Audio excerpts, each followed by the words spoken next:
Indian history में आप सभी लोगों का स्वागत है। इससे पहले हमने पढ़ा था जैन धर्म, बौद्ध धर्म। उसमें हमने जाना था कि मगध क्या है। ये बार बार ये मगध का नाम क्यों आ रहा है? मगध एक साम्राज्य है। देखते हैं मगध क्या बोलता है। मगध राज्य का प्राचीन संस्थापक यानी कि नींव रखने वाला वृहदत्त था। इसकी राजधानी क्या थी? इसकी राजधानी राजगृह थी। ये राजगृह क्या है? राजगृह बिहार में है। आगे देखते हैं क्या बोलता है मगध। हर्यक वंश की संस्थापक बिंबिसार को माना जाता है। यानी हर्यक वंश की अगर नींव रखी थी इस मगध साम्राज्य में तो वो बिंबिसार थे। मगध एक ऐसा साम्राज्य है जिसमें पिता की हत्या उसका पुत्र ही कर रहा है। किसके लिए? राजगद्दी को पाने के लिए। बिंबिसार ने वृहदत्त को हराकर अंग मतलब अंग एक जगह का नाम है, वर्तमान में बिहार में। अंग राज्य को मगध में मिला लिया है। किसने? बिंबिसार ने वृहदत्त को हराया और मगध की सत्ता पर अंग अंग जो है, अंग राज्य जो है उसको मगध में मिलाया है। बिंबिसार ने राजगृह का निर्माण करवाया। राजगृह एक जगह है, उसका निर्माण करवाते हैं और उसको अपनी राजधानी बनाते हैं।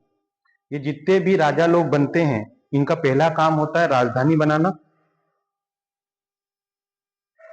यह बौद्ध धर्म का अनुयायी था, यानी कि कहीं ना कहीं ये बौद्ध धर्म को बहुत ज्यादा माना करता था। कौन? बिंबिसार। 52 वर्ष तक शासन किया। बुद्ध के समकालीन तथा बुद्ध की सेवा के लिए जीवक को भेजा। यानी बुद्ध के समकालीन, एक शब्द बहुत ज्यादा सामने आता है, समकालीन। समकालीन का मतलब होता है उसी के शासन काल के दौरान आपका रहना। जैसे कि इस वक्त आप लोग नरेंद्र मोदी के समकालीन हो। क्यों? क्योंकि वो प्राइम मिनिस्टर है। हालांकि नरेंद्र मोदी आपको नहीं जानते, लेकिन आप नरेंद्र मोदी को जरूर जानते हो। आगे क्या बोलता है मगध देखो। बिंबिसार की हत्या उसके ही पुत्र अजातशत्रु ने कर दी। यानी जो बिंबिसार है उसकी हत्या उसके ही पुत्र अजातशत्रु ने कर दी। कब? 493 ईसा पूर्व में वो गद्दी पर बैठा। कौन? अजातशत्रु। किसका लड़का है? बिंबिसार का। ये क्वेश्चन आता है। अजातशत्रु का उपनाम कुणिक था। यानी कि अजातशत्रु ने जो अपना नाम रखा था उसका उपनाम जो था वो कुणिक था। यानी अजातशत्रु से भी जानते थे और कुणिक से भी जाना करते थे उसको। 32 वर्षों तक शासन किया है। किसने? अजातशत्रु ने। लेकिन माना यह जाता है कि ये प्रारंभ में जैन अनुयायी था, जैन धर्म को बहुत ज्यादा मानता था। कौन? अजातशत्रु। इसकी हत्या इसके ही पुत्र उदयन ने कर दी। देखो, पहले इसने अपने पिता की हत्या करी तो इसकी भी हत्या इसके पुत्र ने कर दी, उदयन ने कर दी। और 461 ईसा पूर्व तक वह मगध की गद्दी पर बैठा। कौन? उदयन। उदयन ने पाटलिग्राम की स्थापना की तथा यह भी जैन धर्म का अनुयायी था। यानी जो इसका पुत्र था अजातशत्रु का उदयन, ये भी जैन धर्म को बहुत ज्यादा मानता था। उदयन का पुत्र नागदशक बना और हर्यक वंश का अंतिम राजा भी यही था। कौन? नागदशक। नागदशक हर्यक वंश का अंतिम राजा था। यह क्वेश्चन आता है हर्यक वंश का अंतिम राजा कौन था? तो वो नागदशक था। नागदशक के मंत्री ने ही उसकी हत्या कर दी और शिशुनाग वंश की स्थापना करी। इससे हर्यक वंश का पतन होता है और एक नया वंश सामने आता है जिसका नाम होता है शिशुनाग वंश।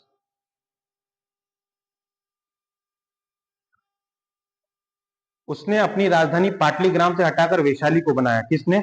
शिशुनाग ने। मैंने आपको पहले ही बोला है जो भी गद्दी पर बैठता है सबसे पहले आके राजधानी को बदलता है।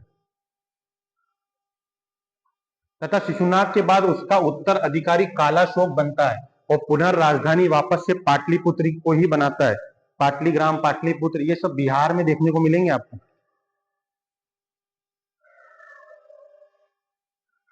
शिशुनाग वंश का अंतिम राजा नंदीवर्धन हुआ और तथा यहां से शिशुनाग वंश का पतन हो जाता है। किसका? शिशुनाग वंश का पतन होता है और अंतिम राजा कौन बनता है? नंदीवर्धन बनता है और एक नया वंश सामने आता है, नंद वंश। नंद वंश की स्थापना किसने की थी? ये क्वेश्चन आता है। नंद वंश की स्थापना की है महापद्मानंद जी ने। नंद वंश का अंतिम शासक है घनानंद। ये घनानंद कौन है? ये नंद वंश का अंतिम शासक है। इसकी क्या है? चाणक्य से भेंट होती है पहली बार किसी जंगल में, और जंगल में जब चाणक्य से भेंट होती है तो चाणक्य का यह सम्मान नहीं करता है। कौन? घनानंद। तो चाणक्य भी कसम खा लेता है कि तुझे तेरी गद्दी से मैं हटा दूंगा, चाहे इसके लिए कुछ भी हो। और वो चंद्रगुप्त मौर्य को लेके आता है। यह मौर्य साम्राज्य में पढ़ेंगे।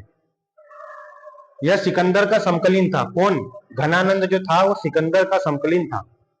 घनानंद को पराजित करने के बाद मगध पर एक नया वंश आता है, उसका नाम होता है मौर्य वंश। यानी कि घनानंद को हराने के बाद एक नया वंश आता है जिसका नाम होता है मौर्य वंश। वो हम आगे पढ़ेंगे। हम जानते हैं सिकंदर के बारे में। ये सिकंदर कौन है? ये वही सिकंदर है, the great Alexander Sikandar. Sikandar का जन्म 356 ईसा पूर्व में हुआ है। इनके पिता का नाम फिलिप है। 326 ईसा पूर्व भारत पर आक्रमण किया किसने? सिकंदर ने। अरस्तु इनके गुरु हैं, किसके? सिकंदर के। सेल्यूकड निकेटस सिकंदर का सेनापति था। ये सेल्यूकड निकेटस कौन है? ये आपको मौर्य साम्राज्य में समझ में आएगा, क्योंकि ये मौर्य साम्राज्य में भेजा जाता है। किसको? सेल्यूकड निकेटस को। कौन भेजता है? सिकंदर ही भिजवाते हैं। सिकंदर का युद्ध पंजाब के शासक पोरस के साथ हुआ। वो कहा जाता है ना, वो युद्ध हुआ था, बहुत बहुत फेमस युद्ध है सिकंदर और पोरस का। कुछ लेखकों का मानना है कि सिकंदर जीता, कुछ का मानना है कि पोरस जीता है। जिसे हाई स्पीड का युद्ध बोला गया है या हाइडे स्पीच का युद्ध बोला गया है। ये क्वेश्चन आता है, हाइडे स्पीच का युद्ध किसको बोला गया है? सिकंदर और पोरस के युद्ध को बोला गया है, जो झेलम नदी पर हुआ है। क्या ये युद्ध कहां पर हुआ है? झेलम नदी पर। इससे भी क्वेश्चन आता है कि युद्ध किस नदी पर हुआ है? झेलम नदी पर हुआ है। सिकंदर की मृत्यु बेबीलोन में हुई है। 33 वर्ष की आयु में सिकंदर मृत्यु को प्राप्त हो जाते हैं और सेल्यूकड निकेटस मौर्य वंश में चले जाते हैं। अब हम कल पढ़ेंगे मौर्य वंश। Thank you so much.